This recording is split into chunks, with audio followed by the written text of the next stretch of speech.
First of all, you all did a really tremendous job. Here's my question, though. As convincing as you were, I'm curious about what's the one reason why someone would not like it.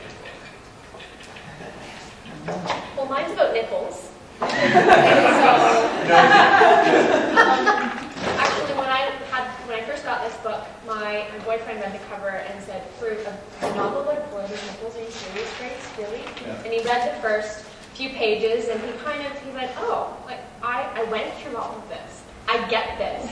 And he realized, okay, this is kind of funny and enjoyable, and I'd actually like to read it. So if you get past the nipples, which is really uncomfortable to read, but if you get past that, I mean, it's a great read. It's really funny, and you learn a lot from it. So that's mine. My book, thoroughly enjoyable as it was. The worst part of my book, or what I would like the least, is the brutal honesty and the crude scenes. There's scenes of rape and just the realities of life that happens, and that is just a negative aspect of it, but at the same time, it's such a positive thing to be showing people the real world, the way things that really are. For my book, one of the things that, I really liked about it was the way the author, she jumps around in her story. She starts with the present day, and then she jumps back to a flashback, and she doesn't really explain point by point what's going on. She kind of just writes and tells the story, and then you as the reader have to figure it out. And I like books that jump around like that, but there were times where I was reading and I was like, okay, is this present day, or is this in the past? And if you're not really paying attention, then it's easy to get lost. So I think if you like your books more structured, or the plot laid out a little bit better, then the book might not be the best choice for you. I think for mine, the size it's big, but there's pictures, so that makes me happy. Halfway through, you're like, oh, there's pictures. So it's 3 pages, and it just goes down from there. But it's about death. You have to be able to cope with the fact that, in our lifetime, we're going to know people who have cancer and all types of cancers, our parents, our friends, and that not everybody survives. But, on the opposing that is that there is also hope and there's life, and that people are working so hard to try and find a cure, but you have to be able to grip with the reality that death is pretty much imminent in a lot of cases. And for the Wayfinders, as the nominee said, Mark, the chapters may seem a bit long because it is nonfiction, but what I really liked about it is that you really empathize with the cultures that he's talking about. And once you get into the cultures, and it's incredible to be able to learn more about them. So the nonfiction aspect may be a downfall for some people, but I think after you get going in it, really doesn't. Jeff? One thing duly noted when it was pointed out that Trent Reads has yet to have a female author as a selected book. I think we've made up for it in Champions. Well done, all. I had a question, and I had to change the way I was going to formulate it, because the first thing I was going to ask is, each of you, do you consider yourself one who loves reading, like an avid reader? And it seemed pretty obvious when I saw the level of analysis and the depth to which you guys entered the text each and were able to present it and represent it, then that seemed pretty clear to me. My question is, and apologies to the rest of the committee who hear this over and over again, what is it in your book that's going to appeal to those who are not really readers and are coming in first year? Because they're out there. We meet them. They know how to read, but they don't necessarily have that love of reading and that engagement. What's your book going to do for those people to bring them into this program?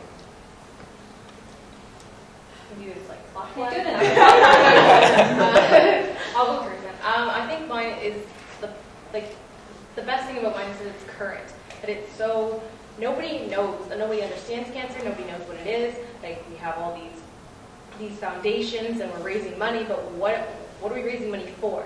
And I think it's an issue that none of us in this room can answer, and it's so diverse, and there's, in every single culture it's happening around the world. It doesn't matter where you live, everybody has cancer.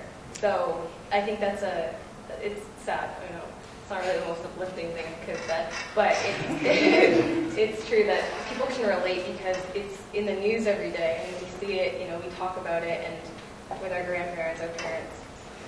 So I think. Thank you. Well, personally, like one of the reasons I think some people aren't avid readers is because they haven't been introduced to something that interests them personally, and they've only been introduced to books like you read in high school English or something like that, and those books can be pretty boring. Well, Sorry, Timothy Finley. But I think with Monkey Beach, there's like I mentioned, there's a lot of different characters. So whether you're male or female, whether you're really good in school or you're struggling, there's something in there that's going to identify with you. And there's even characters in there who are alcoholics, who are addicted to drugs, like who are really struggling. So even if you're not like at the top of your class and you're really struggling, and you don't feel like that confident about yourself, I think there's going to be some character that's going to grab you, and kind of you're going to want to find out more about that character, and I think that's going to keep you reading. Okay, for Rush Home Road, I think the thing that gets someone most captivated into the book is the experiences that you learn about through Addie's character, but also the way that it's written.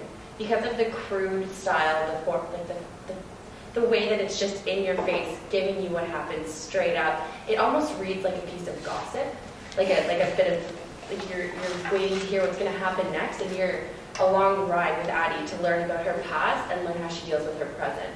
So I think those are things that every person can relate to, and that's why it's so special. My book is 270 pages long. And that, to me, when I was in first year and I was given a book, sorry, but how long was your book? I think yours was 576. Okay. So, I mean, I would have looked at that book and I would have been terrified as a first year student trying to, how am I going to get through this book, first of all, and then how am I going to talk about it in seminar? So a 270-page book, it's accessible, it's readable, it's funny, it's enjoyable.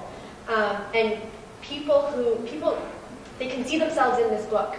Every one of us in this room. I mean, it's about nipples and daycare, but I mean, it's hilarious to read. So, it's 270 pages, and it's accessible, and it's readable. Thank you. I think with my book, the fact that it does really speak to a lot of disciplines at Chinese, not every single one, but I'd say most of them, it would speak to them. So I think most students would find an interest right away with it. And also because you can accompany it with the CBC lecture. So if they have a hard time getting through the book and they really are struggling with it, they have the lectures that they can listen to it on their iPod, you can download it, whatever you want to do. And I think that would really help them as well. So. Wow, that didn't help me at all. You still don't know which one. Yeah, no, I was. No, I don't. Does anyone else have a question? Yes. Okay, so I'm part of the committee, and we have all read the reviews of the books and also what the students have said. And a lot of the speeches talked about very, it felt like a review of the book. But I did not get why you personally felt like you communicated with the book, or why it touched you. Was there something in particular that was strongly special, that made you feel like, you know what, I can relate, or you know what, I've really gone through this? Because I think that's one thing that was missing, and I want to know why personally you chose it. I'm going to answer this first. Did you say that? For Rush Home Road, the whole book, you're learning about Addie. You're learning about her life. You're learning about all of the awful, terrible things that happened to her, but she still perseveres. No matter what happens, she still keeps going strong. She's an 80-year-old woman who, as a 5-year-old, dropped on her doorstep, basically, and she still perseveres. She still continues forward. I think that's such a real and just something that everyone can look up to and relate to and hope for and motivate us, and a great philosophy of life. And that's what I think made Rush Home Road so incredibly amazing. I'll go next. Well, the character Lisa in my book is very engaging, and she has a younger brother named Jimmy, and they're very close in age. And this isn't spoilers, it's on the back of the cover of the book. But Jimmy goes missing at sea, and so, well, he's on a fishing trip, and her parents and her, obviously, they're frantic, and the story is split between her present day. She decides to take out a small boat on her own and go out and try and find Jimmy in the area that she knew where he was fishing. So it splits between her journey there, and then looking back at flashbacks with her relationship with her brother. And I have 2 younger brothers, and I'm close with them. And it kind of reminded me of our relationship. Like, they're best friends at times when they're younger. They start hating each other as they grow up. They're as different from each other as night and day. Like, he's like an Olympic swimmer, and he does very well in school, and Lisa's struggling a lot, and she like drops out and stuff like that. But at the end, they're still like each other's best friend, and they still have each other's back. So I think that was one of the aspects that really grabbed the book for me, because I could really relate to their relationship. I related to about the style of the book that it's choppy in a nice way that like if you suffer from ADHD when you read, you will love it, because then you don't have to follow every single thing. Like I can't pay attention for that long, but then he's always because he always gives you something new to learn about and like right away, so that you're never like bored. Like, okay, when's he gonna shut up? Like you're really interested the whole time. But I think the part that like most related to me, like my mother's had cancer, my roommates' mothers have cancer, and like the will to survive, and you keep seeing that throughout the whole book, is that these people who have the slimmest chance to live, they will do anything if they can just keep living. And like I think that relates to anybody, because we like living so much. Like everybody just really, really, they take something so negative and they turn it into something positive. And there was a woman in the book, her name was Germaine, and she was this like hard ass of a woman, and she went to all these drug trials when she found out she had cancer, and she lived 6 extra years than the doctor gave her because she just had a will to live. And like she doesn't, she was happy with those 6 years. It made and break a ton of relationships in her life, and she found out like who she truly was just by like, figuring out what's important to me. And I think that's what we all try to find in our own life. Like, you have people, family and friends, but you really have to select the people who are closest to you that you can trust, and you can build really great relationships throughout your life. Yeah, so for the Wayfinders, there's a few things. The first one, I mentioned it a bit in my presentation there. The Arctic. Global warming, we've all heard about it.